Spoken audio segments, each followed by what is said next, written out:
So we got a lot of Patreon listener questions this week. The Patreon has been absolutely booming. We have a lot to tackle. We're going to jump into one today. So once again, if you want to be part of the Transformers Slag Patreon listener questions, help support the podcast, let us know we're doing a half decent job with the daily news of Transformers and educating yourself on the world that we live in of the robots in the skies.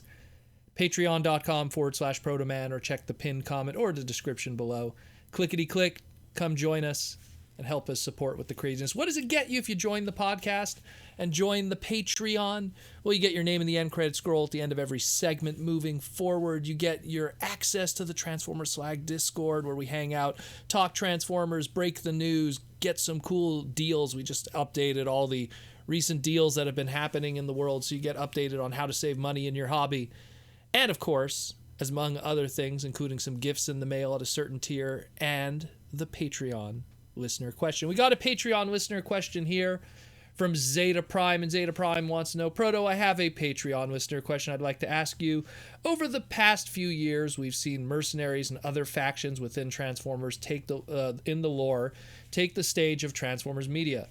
Notably, we're going to be getting the Terrorcons and Rise of the Beast. Do you think there will be a change in Transformers' historic dynamic here or in the next few years where Autobots and Decepticons won't entirely be the focus of the franchise? Personally, I think they'll just keep adding and rebooting, but I wonder what you or others think of this. Hope all is well. Thanks for everything you do, Zeta Prime. Well, thank you, Zeta. And it's a good question. Transformers as a brand initially didn't know where they were going to steer this Autobot Decepticon kind of thing moving forward. And it's something that you see very early on from the marketing on Hasbro and Sunbow and Marvel, where it was like, it's Autobots and Decepticons. And then, maybe there's other factions. You saw it even with their G.I. Joe brand, where it's like, oh, maybe it's, we have G.I. Joe and Cobra, but maybe there's Cobra Law afterwards. It's always moving on to the next thing, the next villain. The idea of long-term branding and nostalgia and what is the identity of a brand didn't exist back then.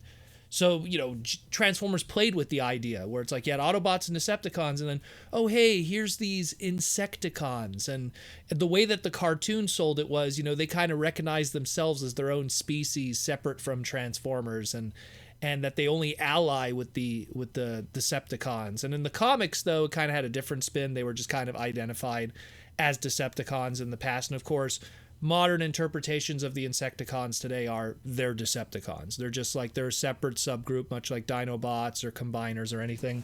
But before that kind of stuff really was a mainstay, they played a little bit with that idea with the Insecticons as this third rogue faction, but kind of just was a bad guy in the end.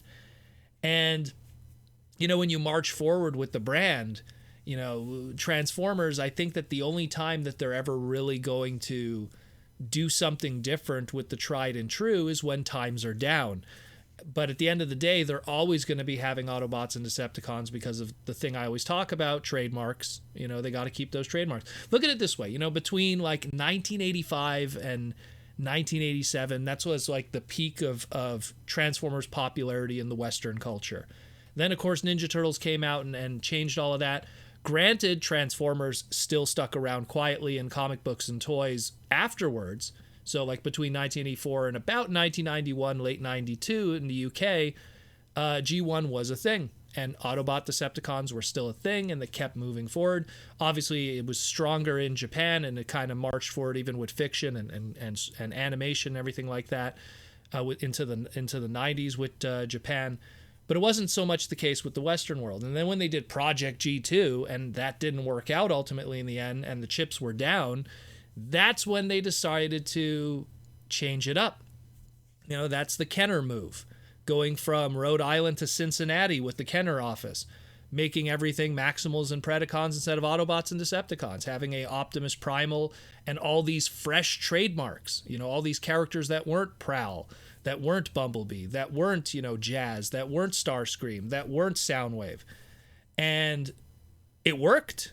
But not only did it worked so well that by the time 96, 97 rolled around, they realized, we got to protect those trademarks, those ones that we didn't use in Beast Wars. And that's a lot of the reason why, I mean, there's a lot of different reasons why Machine Wars as a line existed with KB Toys and why it was short-lived and didn't really spin off to anything in that time. Obviously, years later, it'd be a different story. But it's something where they were just like, hey, we gotta trademark Autobot and Decepticon. You know, we've been going strong with Beast Wars. Where's Autobot and Decepticon? That's not on any products or packaging that we've put out up to this point from the Kenner office. What are we doing with the Optimus Prime trademark or Mirage or Starscream or Soundwave? You know, so that's really, they kept bubbling up because you got to protect those trademarks. The first time we really see afterwards, again, this evolutionary changes after years of Maximals and Predacons, then they go, oh, Beast Machines, we're going to have Maximals and Viacons. We're going to drop the Predacon thing and actually have a new faction, a new villain, and mix it up. And I guess possibly their confidence in that, well, Predacons, it also is grounded in G1. We'll probably have product that has stuff called Predacons at some point again. But also I think that we see that with the change to Beast Machines and Maximals and now a change of a faction again, now we're going to Viacons, the sales weren't great. Sales were actually not that great for Beast Machines. And it tells Hasbro and, you know, Kenner, well, Hasbro that came back afterwards from Kenner, that mixing it up isn't always the best thing. And then that led into, you know, Car Robots, aka Robots in Disguise in 2000, 2001, the return to Autobots and Decepticon, the return to all those previously existing trademarks. If you look at all the Spy Changers and all the character names that they went, yeah, sure, Sideburn and, you know, X-Brawn, and some of those are a little different than what we were normally used to. But in general, a lot of those old trademarks came bubbling back to the surface. So we don't really see again that kind of like, let's take a risk and create something different for quite a while. And again, it's, you know, why did they go back to Autobots and Decepticons? Because they were confident at some point we're going to put out a Cheetor product, and we put out that Cheetor product that's going to cover a Maximal logo and a Cheetor trademark. I mean, look, we had the 10th anniversary Beast Wars line smack dab in the middle of everything just to keep everything fresh.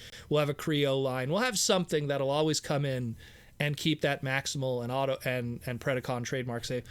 Armada comes around, hey, let's create the Minicon faction. And that didn't really evolve into anything that was a big third faction, more just it's there on the side. Unfortunately, because I love Minicons, but they really narratively was like, oh, it's actually an offshoot of Unicron. Spoiler, you know, after like almost 25 years. It's something that it just didn't work out ultimately in the end like they had hoped. And they don't want to steer clear from that. They really don't. And I remember talking with Aaron once and how when the Marvel movies were doing really well, like just, you know, Marvel movies, don't get me wrong, they're still doing great. But there was a point where like after that Avengers movie, it was just the number one hottest thing in the world that was just printing money. And one thing that they saw that Marvel was doing was really having a good roadmap of what is their brands and going like, this is Spider-Man, this is Spider-Man's history, this is what we're going to go with. This is Thor, this is Thor's history, this is what we're going to go with. And I think that Transformers, even though it's been around all these years, I think Hasbro just never really had a grasp on what they wanted to do to represent the brand moving forward. And that's what kind of created the aligned continuity was, this is going to be Optimus Prime, this is how we recognize Optimus Prime, these are Autobots, and we're going to move forward with that branding of that character.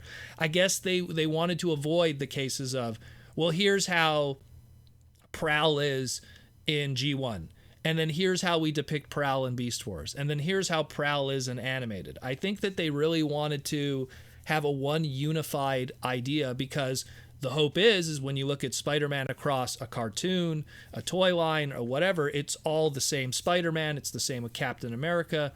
And I think that they just want to kind of have that same mainstream. Obviously, you could find stuff in the Marvel Universe that deviates from that, but that's really in the comics. And unfortunately, comics aren't mainstream. But in the mainstream, just have something that's a unified idea.